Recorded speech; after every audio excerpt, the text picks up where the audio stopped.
Bisa kita mulai ya.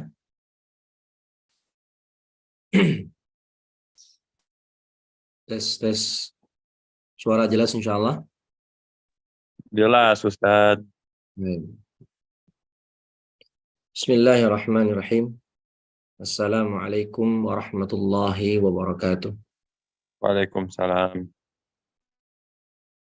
Alhamdulillahi wa kafa. Wassalatu wassalamu ala nabiyil mustafa.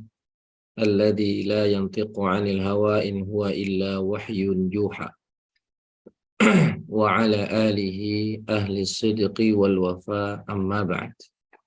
فأسأل الله تعالى أن يمن علينا بعلم نافع والعمل الصالح وأن يفقهنا في الدين وأن يفتح لنا فتوح العارفين وأن يرزقنا الإخلاص في الأقوال والأعمال اللهم آمين.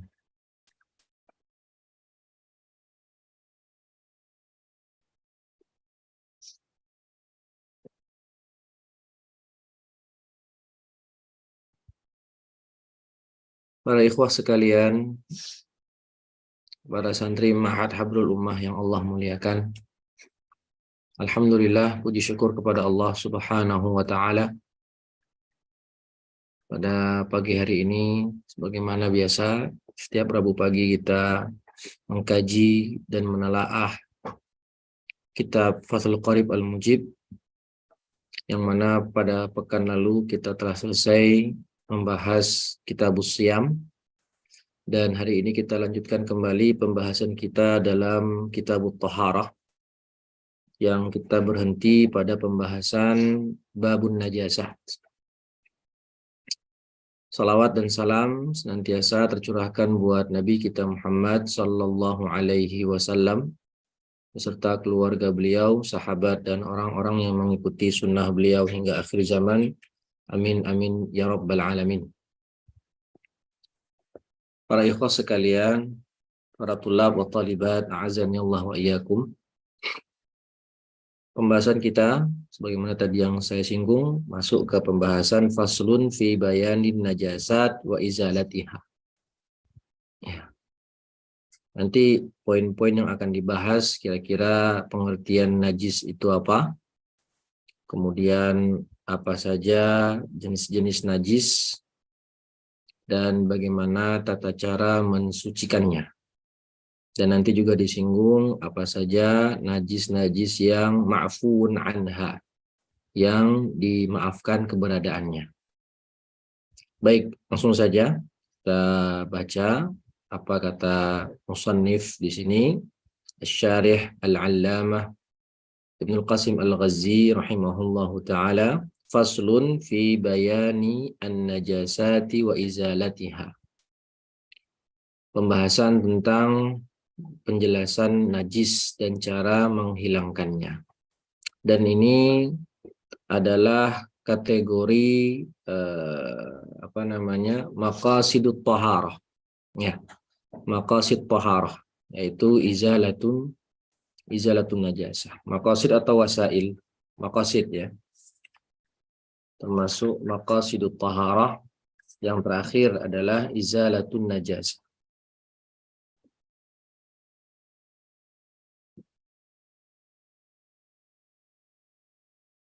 Nah, kita sudah berbicara wudu, sudah tayamum, mandi, dan ini adalah maqasid taharah yang terakhir, izalatun najasah. Wa hadzal faslu madhkurun fi ba'din nusakhi qubaila kitabis shalah. Di dalam beberapa cetakan pembahasan ini dibahas sebelum masuk ke kitabus shalah. Ya. Nah, qala asy-syarih hafizahullah wan najasatu lughatan asy-syai'ul mustaqdar. Najis itu secara bahasa artinya sesuatu yang dipandang kotor. Syai'un mustaqdar, ya, yang dipandang kotor atau yang dipandang menjijikkan. Maka ini ta'rif am. Apapun yang dia sesuatu mustaqdar, maka dia disebut najis. Ya. Apapun dia itu sifatnya mustaqdar, maka disebut najis secara bahasa. Seperti apa? Seperti ingus misalnya, ya, atau air mani misalnya, ya, maka dia termasuk najis secara bahasa. Sedangkan menurut istilah, nah, beliau mentarifkan najis secara istilah di sini ta'rif tawil, yang mana sepertinya ini diambil dari ta'rif dalam kitabnya Imam An-Nawawi, Al-Majmu' Syarah Al-Muhadzab. Ini ta'rif tawil. Tapi kalau kita lihat di beberapa kitab yang lain seperti kitab Al-Imta' Syarah Matan Abi Syuja atau dalam kitabnya At-Taqiratus Sadidah itu ta'rifnya ringkas. Ala kulli hal, meskipun ini ta'rif yang panjang yang sebenarnya tidak cocok untuk pembelajar fikih pemula, tapi ya beliau cantumkan di sini, maka mau nggak mau harus kita jelaskan. Dan nanti akan saya sebutkan dua metode ulama dalam mendefinisikan najis secara istilah. Baik, apa kata Ibnu Qasim Al-Ghazi di sini? Najis artinya kullu ainin haruma tanawuluha 'alal itlaq. Itu yang pertama. Segala sesuatu yang haram dikonsumsi secara mutlak. Artinya secara mutlak di sini baik dia sedikit maupun banyak. Ya. Haram dikonsumsi. Jadi najis itu haram untuk dikonsumsi. Halatul ikhtiyar. Nah, halatul ikhtiyar berarti dalam keadaan normal. Maka dikeluarkan di situ jika dalam keadaan darurat. Maka najis yang hukum asalnya haram dikonsumsi dalam keadaan normal menjadi diperbolehkan untuk dikonsumsi dalam keadaan darurat sebagaimana bangkai. Ma'asuhulati tamyiz, yang mana dia jika mudah untuk dihilangkan, untuk dipisahkan dari benda. Kalau susah dihilangkan, jika su'ubatut tamyiz, maka menjadi diperbolehkan. Sebagaimana ketika, kalau Syekh Labib menjelaskan itu, ketika makan buah tapi ada bangkai ulatnya, itu kalau kita bersihkan buah, kita ambil buah banyak, juga buah jambu misalnya atau apa, kita banyak ambil, kalau kita buang satu persatu bangkai cacingnya itu yang kecil-kecil itu adalah sesuatu yang sa'bun fihi su'ubah. Maka karena susah untuk dihilangkan, maka masuk kaidah fikih kullu ma yashukku al-ihtirazu minhu fahuwa ma'fuun. Sesuatu yang sukar untuk dihindari, sesuatu yang sukar untuk dihilangkan, maka dia dimaafkan. Tapi kalau tidak mendapatkan kesukaran dalam menghilangkannya, maka dia tetap dihukumi najis yang haram untuk dikonsumsi. Kemudian apa lagi? Jadi dikatakan najis itu adalah sesuatu yang haram dikonsumsi secara mutlak dalam keadaan normal dan mudah untuk dihilangkan atau untuk dibedakan. Bukan karena kehormatannya. Nah, ini untuk mengeluarkan manusia. Manusia itu haram untuk dikonsumsi. Apakah karena manusia itu najis? Ya tidak. Manusia itu diharamkan untuk dikonsumsi karena kemuliaannya. Walaqad karramna bani Adam, kata Allah. Bukan karena manusia itu najis. Kemudian wala listiqdariha, bukan karena dia itu sesuatu yang kotor. Ya. Seperti apa? Seperti tadi, seperti mani atau ingus. Dia itu sesuatu yang mustaqdar, tapi hukumnya suci. Ya, hukumnya suci dan tidak najis. Meskipun sama-sama haram untuk dimakan atau dikonsumsi. Air mani dan ingus itu haram untuk dimakan, tapi bukan karena dia najis, tapi karena listiqdariha, karena dia sesuatu yang kotor. Wala lidororiha fi badanin au aqlin. dan bukan karena dia dapat menimbulkan bahaya di badan maupun di akal. Seperti apa contohnya? Seperti narkoba atau tanaman-tanaman yang seperti ganja yang berakibat buruk kepada badan. Dia tidak najis, suci. Ganja itu suci, ya, atau narkoba itu secara zatnya suci. Tetapi karena dia berbahaya jika dikonsumsi, maka dia menjadi haram. Bukan karena dia najis, tapi karena ada timbul doror. Nah, itu pengertian najis menurut Syekh Ibnu Qasim Al-Ghazi. Jadi pengertian najisnya cukup panjang. Ya. Tapi kalau kita mau lihat definisi lain yang lebih ringkas, itu dikatakan dalam al-imta' syai'un mustaqdar yamna'u min sihhatis shalah haitsu la murakhis. Nah, itu juga dalam kitab Taqriratus Sadidah. Sesuatu yang mustaqdar yang menghalangi keabsahan salat selama tidak ada rukhsah padanya. Ya, artinya kalau ada rukhsah maka dimaafkan gitu. Selama tidak ada rukhsah maka dia sesuatu yang menghalangi keabsahan salat. Maka sebutkan di sini wa dakhala fil itlaq qalilun najasah wa katsiruha. Al-itlaq tadi maksudnya baik sedikit maupun banyak tetap haram untuk dikonsumsi. Wa kharaja bil ikhtiyar ad-darurah, dan dikeluarkan dari kalimat al-ikhtiyar dalam keadaan normal jika dalam keadaan darurat.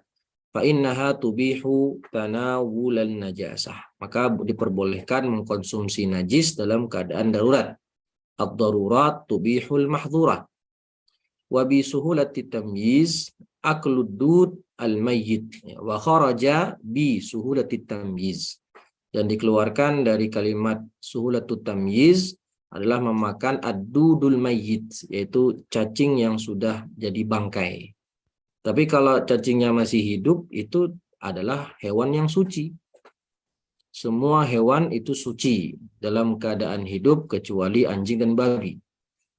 Nah, tapi kalau di sini kan dikatakan aklududil mayyit, yang sudah menjadi bangkai, fi jubnin au fakihah, di keju atau di buah-buahan. Wa nahwi dzalika. Wa kharaja biqaulihi la li hurmatiha maitatul adam, dan dikeluarkan dari perkataan beliau bukan karena li hurmatiha, ya, bukan karena kemuliaannya, yaitu manusia. Manusia itu haram dikonsumsi bukan karena manusia itu najis, tapi karena kemuliaannya di sisi Allah Subhanahu wa taala. Wa bi'adamil istiqdar al-maniyu wa nahwuhu. Nah, mengkonsumsi mani. Mani itu kan suci. Ya, mani itu hukumnya suci, tapi juga haram dikonsumsi bukan karena najis, tapi karena istiqdarihi. Wa bi nafyid darar al-hajaru, dan dikeluarkan dari kalimat nafyud darar adalah al-hajar wan nabatul mudir bi badanin au aqlin, yaitu batu atau tumbuh-tumbuhan, tanam-tanaman yang berbahaya bagi tubuh. Dia haram dikonsumsi bukan karena najis, tapi karena mengandung bahaya bagi tubuh. Baik. Nah, tadi saya sebutkan para ulama ada yang mendefinisikan najis dengan cara definisi. Kayak tadi, ada yang definisi yang panjang seperti yang dibawakan oleh musannif. Ada yang ringkas, ya syai'un mustaqdar yamna'u min sihhatis shalah haitsu la murakhis. Nah, ada juga ulama yang dia mengambil cara menyebutkan apa saja najis itu. Karena hukum asalnya segala sesuatu yang ada di muka bumi ini hukumnya tahir, suci. Maka kecuali yang dikatakan najis. Jadi najis itu sedikit, bahkan ulama Syafi'iyah mengatakan nggak lebih dari 10. Maka kalau ketika apa itu najis, maka sebutkan aja najis itu 1, 2, 3, 4, ya, sampai 10. Udah, daripada kita menjelaskan panjang-panjang begitu, ya, menghabiskan waktu minimal 10 menit misalnya, ya, maka cukup sebutkan apa itu najis. Najis adalah ini 10. Udah, wanartah, gitu. Selesai kita. Najis itu 10 itu apa saja? Baul, ghaid, al-qai', muntah, darah, khamr, bangkai, nanah, anjing, babi, dan air susu hewan yang haram untuk dikonsumsi. Nah, 10. Udah. Selain 10 ini maka dia tahir. Sebagaimana yang sudah kita sebutkan, mahram itu berapa? Mahram ada 18. 7 dari nasab, 7 dari radha', persusuan, dan 4 dari pernikahan. Selain 18 itu maka di luar itu berarti dia bukan mahram. Nah, begitu.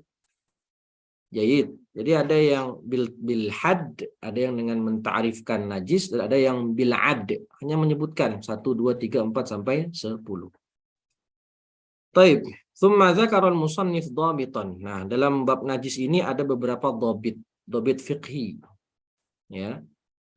Ada disebutkan di sini dhabit lin najis al-khariji minal qubuli wad dubur biqaulihi wa kullu ma'i'in kharaja minas sabilaini najisun. Ini dhabit yang pertama. Segala sesuatu yang keluar dari segala sesuatu yang bersifat cair. Ma', sesuatu yang bersifat cair yang keluar dari dua jalan, maka dia dihukumi najis. Wa huwa shadiqun bil kharijil mu'tad. Wa huwa shadiq artinya wa huwa syamilun, mencakup jika benda yang keluar itu adalah benda yang biasa keluar dari dua jalan seperti air kencing atau feses atau ghaid, dan juga jika yang keluar itu benda yang jarang keluar, ghairul mu'tad, seperti ad-dam wal qaih, darah dan juga nanah. Illal mani. Nah, dhabit pertama ya, kullu ma'i'in kharaja minas sabilaini najisun illal mani. Baik dari manusia, maninya, atau hewan ghairi kalbin wa khinzir. Ya, selain dari hewan anjing dan hewan babi. Jadi dalam mazhab Syafi'i itu mani semuanya suci, kecuali mani dari dua makhluk, yaitu anjing dan babi. Wa ma tawallada minhuma, dan apa saja yang lahir dari keduanya, peranakan dari keduanya atau salah satu dari keduanya dengan hewan yang suci. Wa kharaja bima'in ad-dud, dan keluar dari kalimat ma', adalah cacing, karena dia bukan cairan tapi benda padat. Nah, terkait sesuatu yang keluar dari dua jalan itu bisa 3 bentuk. Pertama, jika dia adalah angin, rih, kentut, ya, maka hukumnya tahir. Kentut itu hukumnya tahir. Kalau yang keluar adalah benda cair, maka sesuai kaidah, sesuai dhabit tadi. Kullu ma'i'in kharaja minas sabilaini najisun illal mani. Segala sesuatu yang keluar dari dua jalan bersifat cairan, maka dia najis kecuali mani. Kalau dia bersifat padat, mutasallib atau jamid, seperti adud tadi, cacing, atau hajar, atau hasa, batu kecil, kerikil, maka dia dirinci. Kalau kayak batu misalnya ya, kayak orang batu ginjal. Kalau batu itu mutakawwan fi dakhilil jasad, batu itu dia memang terbentuk dalam tubuh. Ya, dia awalnya cair, kemudian dia mengeras dalam tubuh, lalu keluar lewat dua jalan, maka dia syai'un najis. Sesuatu yang najis. Tapi kalau batunya itu dari luar, misalnya kita termakan sama kita biji atau batu, lalu dia keluar seperti itu, ya, yang tidak bisa diproses oleh lambung, maka masuknya begitu, keluar begitu, maka dia sesuatu yang mutanajis, bukan sesuatu yang najis. Sesuatu yang najis berarti dia secara zatnya najis dan tidak bisa disucikan. Kalau sesuatu yang mutanajis, dia bendanya awalnya suci tapi terkena najis dan bisa untuk disucikan. Baik. Ya. Jadi dhabit yang pertama kullu ma'i'in kharaja minas sabilaini fahuwa najis illal mani. Kemudian bagaimana kalau yang keluar bukan dari cairan, cairannya keluar tapi bukan dari dua jalan. Maka hukumnya suci, ya, seperti cairan yang keluar dari air mata atau dari hidung, dari mulut, dari telinga, ya. Kalau keluar cairan itu keluar bukan dari dua jalan, maka dihukumi suci kecuali muntah. Nah, kecuali apa? Al-qai' muntah. Karena tadi kita sudah sebutkan di antara 10 benda najis tadi di antaranya adalah muntah al-qai'. Karena muntah itu sudah berproses dalam perut. Oke. Wa kullu mutasallibin la tuhilul ma'idah falaysa binajis. Nah, tadi benda padat yang dia itu tidak bisa diproses, dihancurkan oleh lambung, maka dia tidak najis. Bal huwa mutanajjis, tapi dia dihukumi mutanajjis yathuru bil ghusl atau yathuru bil ghasl, bisa disucikan. Ya, Maaf Ustadz, ya. apakah itu mengeluarkan kopi luwak dari najis? Misalkan bal huwa mutanajjisun yathuru bil ghusl. Berarti apakah itu kaidah yang membuat kopi luwak boleh dikonsumsi asal dicuci bijinya? Oh ya, betul. Ya. Betul Mas Justin, karena kopi luwak itu dia luwaknya makan biji kopi, ditelan, kemudian keluar sebagaimana bentuk asalnya, seperti semula, tapi sudah tercampur dengan kotoran luwak. Maka dibersihkan bijinya, jadi kopi luwak yang sudah terbuang dari perut luwak tadi, itu sifatnya bukan najis, tapi mutanajis. Itu juga dibahas dalam kitab Fathul Mu'in. Ya, jadi boleh mengkonsumsi kopi luwak jika telah kita sucikan terlebih dahulu biji kopinya. Karena dia sesuatu yang mutasallib, yang masuk batu, keluar juga batu. Keluar juga seperti itu, yang tidak hancur diproses oleh lambung. Begitu. Oh, jadi ini kaidahnya karena kemarin, maaf kalau saya sambung sedikit ya. Ya. Saya di tempat kerja, ada orang Pakistan, dia tidak mau coba kopi luwaknya, tapi saya bilang setahu saya halal, tapi saya nggak bisa ngejelasin. Jadi sekarang saya ada penjelasannya, alhamdulillah. Iya, jazakumullah Alhamdulillah. Ustaz. Iya, baik.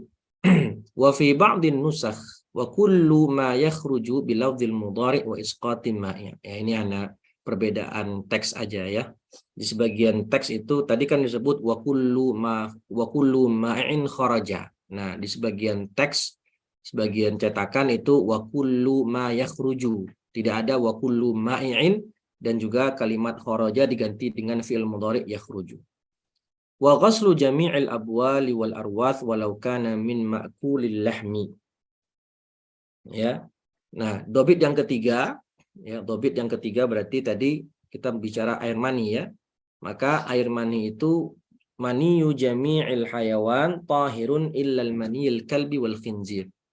Semua mani baik dari manusia maupun hewan itu hukumnya suci kecuali mani dari anjing dan babi. Nah, dari situ kita dapatkan kaidah yang keempat, atau dobit yang keempat, jami'ul hayawanat tahirun, ya, tahiratun illal kalba wal khinzir. Maka karena mani semua hewan itu suci kecuali air mani anjing dan babi dan yang diperanakkan dari keduanya atau salah satunya, maka seluruh hewan itu dihukumi suci kecuali anjing dan babi. Ada ma qarrarahu fuqaha'una asy-Syafi'iyah. Baik, membersihkan semua kotoran, al-abwal wal arwah. Berarti dia najis. Seluruh kotoran, kencing ataupun kotoran dari manusia maupun hewan, walau kana min ma'kulil lahmi wajibun. Wajib, ya. Berarti semua kotoran hewan, baik dari manusia maupun hewan, ya, itu dihukumi najis. Baik hewannya itu haram dimakan maupun halal dimakan. Ya, ini dhabit yang kelima. jami'ul abwal wal arwath najisah sawa'un min ma'kulil lahmi aumla. Nah, di sini memang khilaf. Ya. Di sini memang khilaf dan ada yang mengatakan hadza min mufradati Syafi'iyah. Imam mazhab Syafi'iyah mengatakan semua hewan itu suci, semua kotoran hewan itu najis. Baik air kencing maupun kotorannya najis. Manusia, hewan najis, mutlak najis. Baik hewan yang halal dimakan maupun tidak. Ya. Apa alasannya? Ya, alasannya karena dalam sebuah hadis Nabi pernah melewati kuburan dan ternyata orang dalam kuburan itu sedang diazab. Innahuma la yu'adzaban wa ma yu'adzabani fi kabir. Kan gitu. Maka salah satunya diazab gara-gara la yastatiru minal baul. Diazab. Ya, karena tidak menjaga diri dari air kencing. Maka ini menunjukkan kalau air kencing manusia itu najis. Kemudian hadis yang kedua adalah Nabi menyuruh sahabat untuk menyiram air kencingnya orang Badui yang kencing di masjid, kan begitu. Lalu, lah ini kan, kata jumhur, lah ini kan najisnya air kencing manusia, bukan hewan. Ya, maka Syafi'iyah menjawab, kalaulah air kencing manusia, yang mana manusia itu adalah makhluk yang lebih mulia, makhluk yang mulia, dihukumi najis air kencingnya, maka bagaimana dengan makhluk yang di bawah? Nah, itu ta'lil Syafi'iyah. Jadi khilaf aula, qiyas aula. Kalau manusia saja yang makhluk mulia daripada hewan, itu air kencingnya najis, maka bagaimana dengan hewan? Nah, gitu. Lalu bagaimana dengan najis yang hadis tentang hadis al-uraniyin yang mengatakan di sana hadis yang masyhur yang mana beberapa rombongan orang ketika ke Madinah lalu sakit dan Nabi memerintahkan untuk meminum air susu onta dan kencing onta. Di sini syahidnya adalah mereka meminum kencing onta. Maka jumhur mengatakan ini dalil bahwasanya air kencing atau kotoran hewan yang boleh dimakan dihukumi suci karena Nabi membolehkan mereka minum berobat dengan air kencing unta dan air susu unta. Maka Syafi'iyah menjawab bahwasanya itu bukan dari segi najis, bukan karena dia suci, tapi min babit tadawi bin najasah. Tapi dari sisi bolehnya berobat dengan benda najis ketika tidak ada benda yang suci dipakai untuk berobat. Ala kulli hal memang khilaf di sini, tapi tadi saya sebutkan ta'lil atau alasan ulama Syafi'iyah yang berpendapat semua kotoran hewan, semua kotoran itu dihukumi najis secara mutlak. Dan jumhur mengatakan kalau itu kotoran hewan yang halal dimakan, maka itu boleh. Bukan boleh, suci, tidak najis. Wallahu a'lam bishawab. Wa kaifiyatu ghuslin najasah. Dan di sini beliau baru masuk pembahasan bagaimana cara membersihkan najis. Di sini kita tahu dulu dia ada dua jenis najis, yaitu najis ainiyah dan najis hukmiyah. In kanat musyahadatan bil aini wa hiyal musammah bil ainiyah. Nah, najis ainiyah adalah najis yang ada zatnya, kelihatan. Lahu jirm, gitu. Ada zatnya, ya, terlihat. Bagaimana cara membersihkannya? Kalau najisnya sifatnya ainiyah, takunu bizawali ainiha, yaitu dibersihkan sampai hilang ainun najasah. Bahkan tidak hanya ainunnya, hilang ainunnya, launnya, dan ta'munnya. Hilang benda najisnya, warna dan rasanya. Itu kalau ainiyah. Ya, dan wajibnya membasuh najis ainiyah itu sekali. Yang penting hilang najisnya.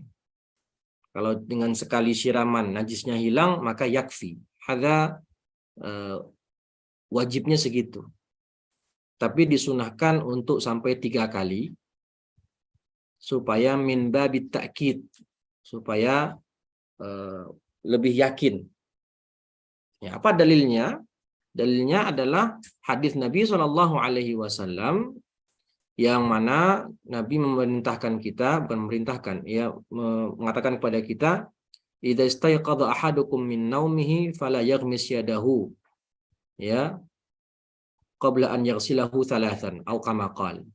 Jadi Nabi kan menyuruh kita kalau kita bangun tidur itu jangan langsung memasukkan tangan ke dalam bejana. Fa innahu la yadri aina batat yaduh, kata Nabi. Karena dia nggak tahu tangannya ini tadi malam gentayangan kemana. Kalau nanti tangannya itu langsung dimasukkan ke dalam bejana, dikhawatirkan akan menjadikan air dalam bejana itu najis. Maka Nabi suruh kita membasuh tangan 3 kali dulu di luar, baru masukkan ke dalam bejana. Nah, di sini kan najisnya mashkukun fih. Jadi kita, kata Nabi, dia nggak tahu tangannya itu kemana. Berarti kan kita ini ragu, tangan kita ini najis atau tidak sampai yakin. Lah, untuk sesuatu yang najisnya itu mashkuk saja, yang keraguan-raguan, tidak yakin, itu Nabi suruh kita membasuh 3 kali, maka apalagi dengan najis yang kita yakin keberadaannya gitu. Maka juga lebih utama lagi dibasuh 3 kali. Wa hadza min babit ta'kid. Wa muhawalati zawali awsafiha min ta'min aw launin aw rihin. Dan selain ainnya hilang, kita juga menghilangkan sifat-sifatnya yang lain, dari rasanya atau baunya atau warnanya. Fa in baqiya ta'mun najasah dharra. Nah, jadi ya ada 3 sifat. Rasanya, bau, dan warna. Kalau kita sudah cuci najisnya, kita hilangkan najis, kita siram pakai air, ternyata masih tersisa rasanya. Ainnya hilang, tapi sifatnya, rasanya masih ada. Baqiya ta'mun najasah. Maka dharra. Apa itu maksudnya dharra? Berarti benda itu atau tempat tersebut belum suci. Lazala fihi an-najasah. Lazala najisan. Ya, masih ada najisnya berarti. Au launun au rihun asura zawaluhu lam yadur. Tapi kalau yang setelah kita bersihkan najisnya tersisa warna saja atau tersisa bau saja yang asura zawaluhu, susah untuk dihilangkan. Jadi dalam bab najis itu ada istilahnya ta'assur dan ada ta'adzur. Ta'assur itu dicuci sampai 3 kali nggak hilang-hilang tuh ta'assur namanya. Ya, maka ma'fu. Kalau sudah dicuci 3 kali nggak hilang-hilang, ya nggak hilang itunya warna atau baunya, maka itu ta'assur. Artinya ma'fu, sudah dihukumi. Maaf Ustaz, kalau ejaan ta'assur itu ta ain syiddah apa sin ro saja atau ta ain sin dom, sin pakai tasydid dan ro, ta'assur. Ta'assur, sinnya pakai tasydid. Iya, ta'assur. Nah, kemudian yang lawannya ta'adzur. Ta'adzur, ta ain za ro, ta'adzur. Syukran Ustaz. Afwan. Kalau ta'adzur, najisnya itu tidak bisa hilang kecuali dipotong. Nah, itu ta'adzur. Ya, nah di sini dimaafkan. Kalau sudah 3 kali disucikan tapi masih ada tersisa warna atau rasa, warna atau bau, maka dimaafkan. Tapi kalau tersisanya ta'am, dharra tadi, tidak dimaafkan. Karena yang namanya rasa itu menjadi bukti kalau najisnya masih ada gitu. Nah, tapi kalau yang tersisa itu warna dan bau, bukan au. Tadi kan warna saja atau bau saja, maka itu lam yadur, diartikan sudah dianggap suci. Tapi kalau yang tersisa 2, ta'amnya hilang, cuman laun warihun maujudan, warna dan baunya itu masih ada, dan ya, double berarti, maka itu yadur. Berdianggap berarti masih ada najis, tidak dimaafkan. Wa in kanatin najasah ghairu musyahadatin bil ain wa hiyal musammah bil hukmiyah. Lah kalau najisnya itu tidak kelihatan zatnya, seperti apa contohnya? Air kencing yang sudah kering. Nah, sudah 3 hari atau 4 hari, itu kan dia hilang wujudnya, hilang ainnya. Tapi kita tahu kalau di situ pernah ada air kencing, cuman nggak pernah disentuh, tahu-tahu udah kering hilang. Dan tempat tersebut adalah najis hukmiyah. Masih najis, tapi najis hukmiyah. Lah kalau membersihkan najis hukmiyah itu lebih gampang. Karena zatnya sudah hilang, maka cukup dengan yakfi jaryul ma'i 'alal mutanajjis biha walau mataran marratan wahidah.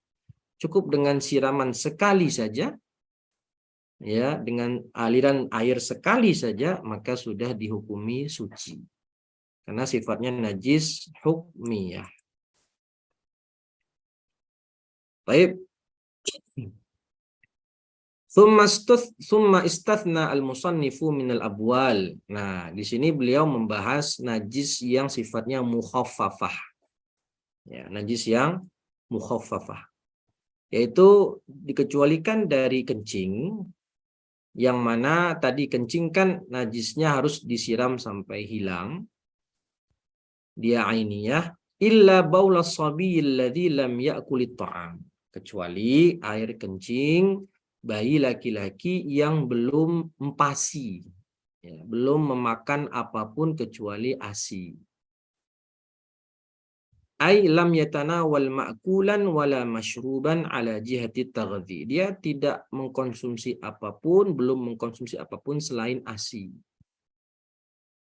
Ya, selain ASI, atau dia mengkonsumsi sesuatu selain ASI, tapi bukan untuk taghadzi, bukan untuk mengenyangkan, bukan untuk dalam bentuk makan, bukan, tapi dalam bentuk untuk obat, misalnya. Ya, anak bayi demam dikasih obat, itu kan bukan ASI, tapi dia minum obat itu bukan untuk makan, mengenyangkan, bukan, tapi untuk berobat, tadawi, bukan taghadzi. Ya, ai baulus sabi, air kencing anak kecil tadi, bayi laki-laki tadi, yathuru birasyil ma alaihi. Cukup dengan dia dipercikkan air. Rash itu tidak perlu ada jaryanul ma. Tidak perlu ada aliran air. Ya. Nah, gampangnya kalau kita punya semprotan. Kayak semprotan orang tukang cukur rambut tuh loh yang nah itu. Itu cukup dengan disemprot begitu, meskipun tidak ada jaryanul ma, tidak ada air yang mengalir, karena dia najisnya mukhaffafah ini berarti, maka sudah dihukumi suci. Ya, karena ada hadisnya itu Nabi Muhammad sedang gendong bayi yang masih menyusui, terus bayinya ngompol, maka Nabi meminta mengambilkan air dan Nabi hanya memercikkan ke pakaiannya, tidak mengalirkan air. Dan di sini syaratnya pertama ya baul, pertama baul, kencing ya. Kencing. Maka kalau itu atau kotoran, maka tidak dihukumi mukhaffafah. Maka dia dihukumi mutawassithah. Sebagaimana tadi cara membersihkan najis ainiyah. Yang kedua, dia sobi, tidak sobiyah. Kalau air kencing bayi perempuan itu dihukumi seperti air kencing orang dewasa, mutawassithah. Yang ketiga, yang belum memakan makanan untuk taghadzi. Ya. Artinya hanya minum air susu. Baik air susu ibu manusia atau air susu hewan, selama dia air susu murni. Nah, bagaimana kalau air susu formula? Minum susu formula, Denko, Frisian Flag, dan lain-lain. Maka di situ kata ulama, ya kata Syalabib menjelaskan, dia sudah bercampur dengan zat lain, tidak murni susu. Sehingga kalau bayi tadi, meskipun dia masih bayi, minum air susu doang, tapi kalau air susunya susu formula, bukan air susu murni, ASI atau susu hewan murni, maka dia sudah masuk kategori najis yang mutawassithah. Ya. Yang harus pakai aliran air dibersihkan dengan jaryanul ma. Tidak cukup dengan rush. Jayid. Nah, itu dia. Wala yushtaratu fir rashi sayalanul ma. Nah, ini ya. Tidak perlu ada yang namanya aliran air yang namanya rash itu. Fa in akala as-sabiyyu at-ta'ama ala jihati taghadzi. Nah, yang keempat syaratnya selain tadi dia itu harus baul dan anak kecil. Sobi di sini bayi laki-laki dan belum memakan apapun selain air susu, dan yang keempat berumur di bawah 2 tahun. Nah, kalau udah lebih dari 2 tahun, meskipun cuman minum ASI doang, maka dia tetap air kencingnya disebut air kencing mutawasithah yang perlu ada siraman air di situ. Fa in akala as-sabiyyu at-ta'ama ala jihati taghadzi ghusila bauluhu qat'an. Ay qat'an ini artinya tidak ada khilaf dalam madhab. Qat'an, la khilafa fil madhab. Ya, jadi ada 3 istilah. Qat'an, kemudian ijma'an, dan ma'lum bid darurah. Apa bedanya itu? Ada yang tahu enggak? Ada qat'an, ada ijma', dan ma'lum bid darurah. Bedanya apa tuh? La adri, Ustaz. Ada yang tahu? Ini kan kata-kata yang sering kita dengar ya. Qat'an, ijma', dan ma'lum bid darurah. Seolah sama bagi saya. Misalkan kalau Ustadz menyebut salah satu dari ketiga ini, saya akan di benak saya sama, tapi pasti ada perbedaan. Cuman belum diketahui oleh saya. Saya sama, tapi pasti ada perbedaan. Cuman belum diketahui oleh saya. Kalau ijma lintas madhab mungkin. Ijma' lintas madhab. Maksudnya apa lintas madhab di sini? Nggak ada beda ya? Siapa lintas madhab di sini? Ya maksudnya lintas bukan hanya dalam internal madhab Syafi'i. Kalau ma'lum bid darurah? Oh iya. Enggak bisa. Ya, saya ngerti juga. Ya, benar. Kalau ma'lum bid darurah? Iya. Enggak bisa. Ya, saya ngerti juga. Ya. Ma'lum bid darurah belum tahu. Kalau ma'lum Hal dasar yang pasti semua orang tahu mungkin. Ya. Kalau qat'an itu la khilafa fil madhab. Kalau ijma' itu 4 jumhur ulama, juga hanya 4 mazhab, seluruh ulama. Ya. Itu mengatakan tidak ada, semuanya sama. Seperti apa? Seperti ijma' itu apa contohnya?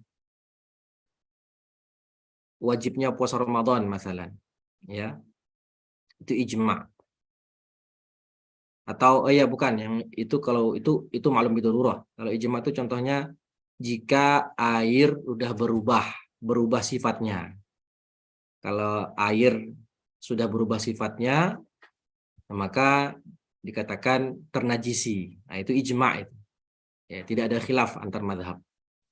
Sedangkan ma'lum bid darurah itu jangankan para ulama, ya orang awam pun tahu kalau itu adalah perkara yang diwajibkan. Ya, seperti wajibnya sholat, wajibnya puasa, haramnya zina, ya, haramnya riba, dan seterusnya. Baik, itu min babil faidah aja. Ada 3 istilah berarti ya, ada qat'an, ada ma'lum bid darurah, dan ada ijma'. Wa kharaja bis sabi, as-sabiyatu wal khuntha al-khuntha muskil. Nah, tadi dia kan harus sobi, maka kalau bukan sobi, sobiyah anak perempuan, atau khuntha muskil, ya, yang mempunyai 2 kelamin tapi tidak diketahui mana yang lebih dominan, maka yughsal min baulihima. Ya, air kencingnya seperti air kencing mutawasid, orang dewasa, disiram, harus ada aliran air. Wa yushtaratu fi ghaslil mutanajjis wurudul ma' alaihi in kana al-ma'u qalilan fa in uqisa lam yathur. Amma al-ma'ul katsir fala farqa baina kaunil mutanajjis waridan au maurudan. Nah, ini ya. Jadi kalau disyaratkan ketika akan mensucikan najis, membersihkan benda mutanajis, bukan najis ya, najis nggak bisa disucikan. Membersihkan benda yang terkena najis, sesuatu yang terkena najis itu harus aliran air, wurudul ma, air yang mengenai najis kalau airnya sedikit. Kalau dibalik, najis yang menimpa air maka dia tidak suci, justru malah membuat air tadi menjadi mutanajis. Paham bedanya ya? Jadi bedakan antara alma waridan 'alan najasah dengan an-najasah waridatun 'alal ma. Kalau airnya sedikit mengenai najis, maka suci. Tapi kalau najis yang mengenai air sedikit, nggak jadi suci. Yang ada airnya jadinya mutanajis. Oke, jadi airnya mutanajis. Tapi kalau al-ma'ul katsir, kalau airnya banyak, ya fala farqa baina kaunil mutanajjis waridan au mawrudan. Nah, beda kalau airnya banyak. Tidak ada bedanya antara air yang kena najis atau najis yang kena air karena dia banyak. Ya, ini berarti apa namanya? Apa contoh dalilnya dari mana ulama itu membedakan seperti itu? Kalau air yang mengenai najis suci, ya seperti Nabi nyuruh sahabat untuk membersihkan, menyiram air kencing badui di Masjid Nabawi. Maka di situ kan Nabi minta ambil seember. Nah, seember kan nggak sampai 2 kula. Lalu Nabi suruh dia menyiram kemana? Ke tempat najisnya tadi, disiram. Maka taharul mahal, suci tempatnya. Itu dulu ya, karena dulu kan masjid pakai tanah ya lantainya. Kalau sekarang orang ada kotor, ada kencing di masjid, gimana cara membersihkannya? Disiram begitu? Dipel kali. Dipel dulu. Siram dulu baru dipel kali ya. Dilaperin dulu. Kalau langsung disiram gimana nanti najisnya? Nyebar. Meluber ya? Takut menyebar ya.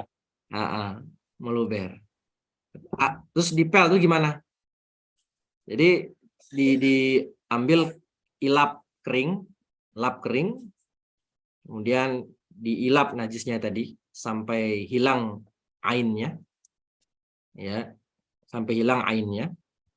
Setelah hilang ainnya, maka dia berubah menjadi najis apa? Najis hukmi. Ya, jadi najis hukmi. Maka kalau sudah najis hukmi, cukup dengan dialirkan air sekali. Nah, gitu. Kalau dulu karena masjidnya tanah, lantainya tanah, ya disiram pakai air, dia akan menyerap ke dalam tanah, maka dihukumi suci. Nah, beda kalau airnya yang sedikit ketimpa najis. Nah, ini akan merubah air menjadi air mutanajis. Maka disitulah yang sering kita dengar ya, pembahasan tentang bagaimana cara mencuci pakaian di mesin cuci dalam mazhab Syafi'i.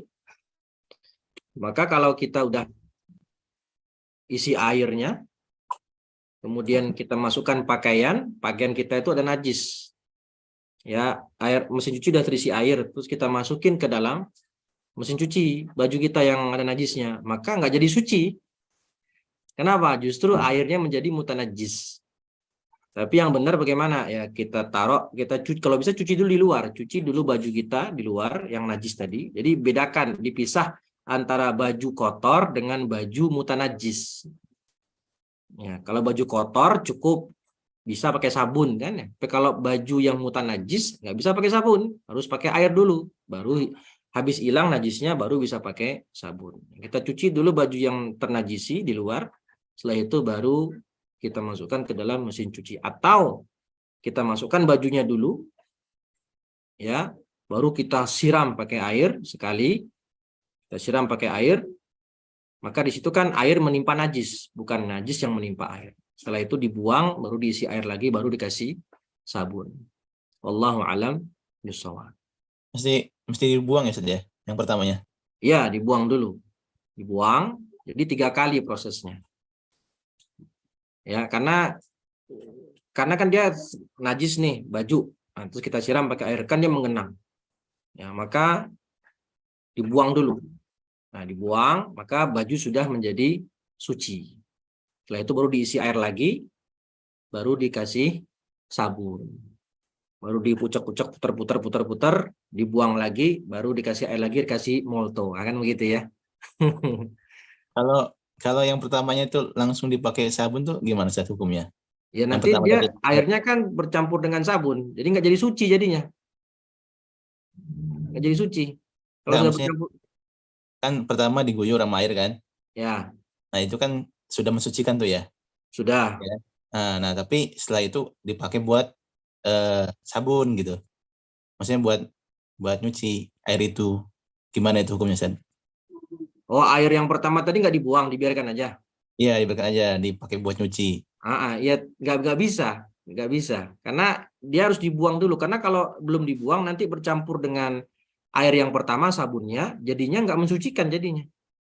Karena dia masih dalam air tadi, air yang sudah ternajisi tadi, harus Ya. dibuang dulu. Kecuali mesin cuci kita lebih dari 2 kula. Tapi banyak yang salah saja. Nggak Yang apa-apa. terjadi itu. Yang terjadi itu berarti banyak yang salah berarti. Ya, apa contohnya yang cuci nggak pakai air itu apa namanya? Cuci nggak pakai air apa namanya? Cuci nggak pakai air. Steam ya, steam. Steam. Dry Oh cleaning, enggak, Sat. kayak kalau jas atau apa kita bawa ke tempat di steam ya. Itu apa tuh yang nggak boleh pakai air tuh? Jas ya? Ya, ada Dry. jas kan pakai wool atau apa, kalau yang mahal takut takut rusak Nah, kan. Ya, di steam benar. itu di steam tuh suci nggak jadinya?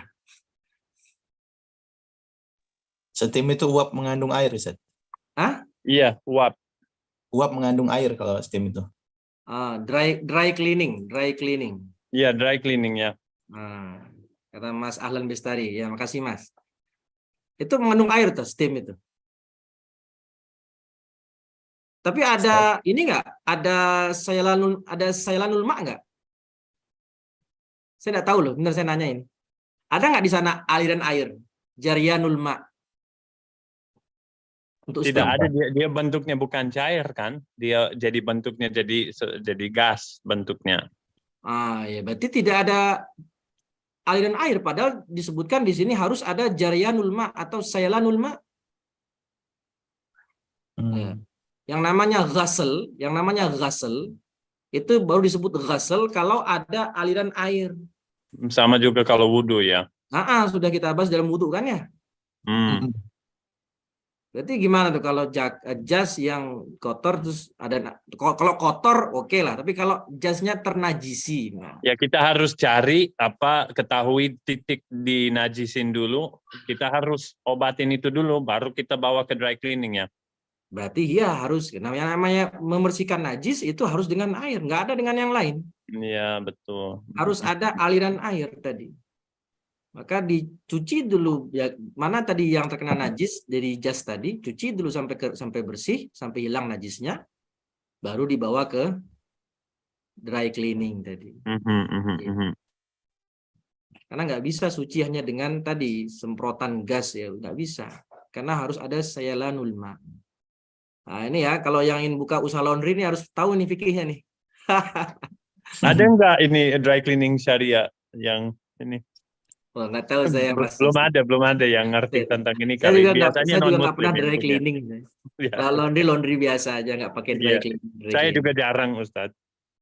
Makanya kalau kita mau nyuci pakaian ke laundry itu jangan baju yang najis. Takutnya kita nggak tahu dia nyucinya bener apa enggak, ya kan?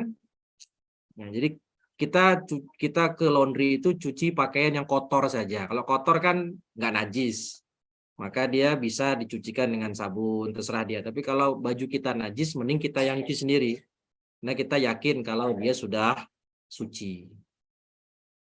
Karena air sabun itu nggak bisa mensucikan, karena sudah merusak sifat air jadinya, air sabun itu. Baik. Wallahu a'lam bishawab. Mau bertanya Ustaz. Monggo Mas Edi. Dobit itu tadi Ustaz, kalau najisnya hanya najisnya ini tersisa ta'am, rasa, atau tadi warna dan bau Rasa. ya. Warna dan bau ya. Sekaligus ya. Dia kan batasannya tadi Ustaz, sudah 3 kali, terus 3 kali nggak bisa, hanya bisa dengan dipotong, sudah ma'fu gitu. Nah ya. Jadi bagaimana? Kalau dia tersisa rasa ta'am, maka dia harus fa'in baqiya ta'mun, ini ya. Fa'in baqiya ta'mun, ta'mun najasah dharra. Berarti harus dibersihkan. Ya, harus dibersihkan. Tidak bisa dimaafkan ini kalau ta'amnya masih ada gitu. Tapi kalau tersisa warna saja atau bau saja, asura zawaluhu. Nah, ini ta'asur. Kenapa ta'asur? Karena udah dicuci sampai 3 kali, tapi warnanya itu atau baunya itu masih ada. Maka dimaafkan. Beda kalau dia itu ta'am, masih ada rasa. Berarti di situ masih ada najis sebenarnya. Nggak dimaafkan, harus disucikan sampai hilang. Ya. Tapi kalau nggak bisa hilang, kecuali dengan dipotong, nah, ta'adzur namanya berarti. Dipotong ya maka itu ma'fu. Maka dimaafkan. Ada batasannya berapa kali itu, Ustaz? Tidak ada. 3 kali. Kalau ta'adzur 3 kali.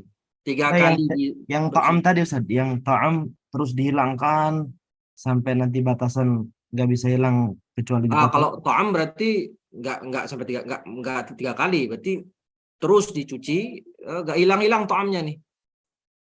Ya, nggak bisa hilang. Dan hanya bisa hilang kecuali kalau dipotong, ya sudah. Maka itu ma'fu. Siap, Ustaz. Gitu ya. Baik, Ustaz. Wallahu a'lam. Tapi kalau masih bisa hilang tanpa harus dipotong, maka hilangkan. Karena dia dharra kalau ta'am. Baik, Ustaz. Ustaz mau bertanya, Ustaz. Monggo Mas Ebi. Iya. Tentang yang daimun najasah, Ustaz, yang selalu keluar najis di duburnya misalkan karena penyakit. Saya baca di web biasanya dari kitab Fathul Mu'in itu dihukumi najis yang ma'fu. Maksudnya dalam hal ini tuh ma'fu itu gimana, Ustaz, yang selalu keluar itu? Oh, daimun apa? Daimul hadas. Daimul hadas, bukan daimun najasah. Iya, daimul hadas. Daimul hadas. Nah, ya. Itu najisnya dihukumi ma'fu itu maksudnya gimana, Ustaz? Itu daimul hadas itu dia ma'fu, bukan najisnya yang ma'fu, tapi hadasnya yang dima'fu. Kayak orang beser atau istihadah. Ya, istihadah. Itu kan dia darahnya keluar terus-menerus tuh. Jadi dia dimaafkan artian dia tetap boleh sholat meskipun dia berhadas. Jadi berarti bukan najisnya itu yang dimaaf, bukan. Tidak wajib mensucikan berarti najisnya gitu, Ustaz. Dia wajib, misalnya nih perempuan berhadas, dia pertama bersihkan kemaluannya, bersihkan darahnya. Setelah itu dia pakai pembalut untuk menahan darahnya supaya tidak kemana-mana. Setelah itu dia wudhu seperti biasa, harus tertib, harus mualah, ya. Kemudian langsung sholat, tidak boleh ada jeda. Kecuali kalau nunggu azan, nunggu qomat misalnya. Itu berarti ketika dia habis membersihkan kemaluan, terus dia pakai pembalut supaya darahnya itu tidak kemana-mana, terus dia wudhu. Maka ketika dia wudhu tadi kan darahnya tetap keluar, tak? Karena kan dia istihadah, terus-menerus keluar darahnya. Maka dia diperbolehkan sholat, dimaafkan. Artinya dia tetap mubih untuk sholat. Karena dia daimul hadas, ma'zur. Tapi najisnya dimaafkan nggak najisnya? Darahnya atau kencingnya itu dimaafkan nggak? Tidak berarti ya? Ya tidak, makanya disuruh pakai pembalut. Disuruh pakai sesuatu yang menahan najisnya supaya tidak keluar. Kalau takutnya keluar nanti terkena celana, gimana sholatnya? Ya enggak sah kan? Ya. Jadi daimul hadas itu ma'fu dari sisi artinya dia tetap boleh sholat karena dia ma'zur, dalam keadaan ma'zur. Daimul hadas, bukan najisnya yang dima'fu. Nah, najis yang ma'fu nanti kita akan bahas di sini insyaallah. Pertemuan berikutnya insyaallah pekan depan di bulan Ramadan, masyaallah. Ya, wala yu'fa an syai'in minan najasat illa al-yasir minad dam wal qalb. Nah, ini kita akan bahas di pembahasan selanjutnya insyaallah. Ya, contoh-contoh najis yang ma'fu. Kalau di sini, Ustaz, kalau di web ini ditulisnya fahiya najasatun ma'fun, Ustaz. Kalau sedikit. Kalau sedikit. Kalau banyak bagaimana? Wallahu alam. Iya. Jadi kan di sini kan dijelaskan dobitnya nih. La yu'fa an syai'in minan najasat illa al-yasir minad dam wal qaih. Nah, kalau sedikit. Kalau banyak, misalnya jangankan orang daimul hadat, orang yang misalnya orang mimisan aja, mimisan. Kalau sedikit, oke, tapi kalau dia darahnya terus menerus keluar banyak mimisannya, ya maka di situ kan tidak nafsu. Tapi nanti dia bisa pakai apa gitu, pakai kapas untuk nahan, meskipun kapasnya nanti tetap ada darahnya, yaitu baru dimaafu. Artinya dia maafu boleh tetap sholat gitu, dimaafkan. Tapi kalau darahnya banyak tadi kayak orang daimul hadas istihadah, dia habis istinja bersihkan darahnya terus nggak dipakai pembalut. Gimana, apa yang terjadi berarti? Darahnya Kemana-mana. kemana-mana. Ya, kemana-mana dan nanti terkena pakaian. Makanya ulama menjelaskan kalau daimul hadas tadi dia harus memakai sesuatu untuk mengikat najisnya supaya tidak terkena bajunya. Karena kalau terkena bajunya nanti tidak lagi sedikit, itu bisa jadi banyak dan itu membuatnya tidak sah sholatnya. Wallahu a'lam bishawab. Kalau ukuran sedikitnya gimana Ustaz? Ukuran sedikitnya itu bagaimana? Dalam Ada yang ulama tuh bilang sebesar koin, itu sedikit itu. Koin. poin. Tapi karena tidak ada ketetapan tertentu, berarti kembali kepada uruf. Sesuatu yang tidak ada ketentuan yang dalam syariat itu kembali ke uruf. Jadi sedikit itu kemana sedikitnya? Sedikit ke uruf. Kalau menurut uruf itu sedikit ya sedikit. Baik. Ada ulama yang mengkadarkan sebesar koin itu tuh sedikit, katanya gitu. Wallahu a'lam. Ya, baik. Syukran Ustaz. Ya, Afwan. Baik, mungkin cukup ya. Sudah jam 6:10, sudah ada yang izin live tadi, mau berangkat kerja. Karena sekarang libur ya? Libur kan ya? Libur Ustaz. Ada pekerjaan tambahan ya. Iya, tapi kalau di Ibnu Abbas nggak libur. Kalau hari raya non muslim nggak libur. Tetap masuk gitu. Baik. Tetapi yang pasti libur besok insya Allah. Hari pertama puasa biasanya libur biasa. Allahu a'lam bishawab. Semoga bermanfaat. Jika ada salah kata atau salah baca mohon dimaafkan.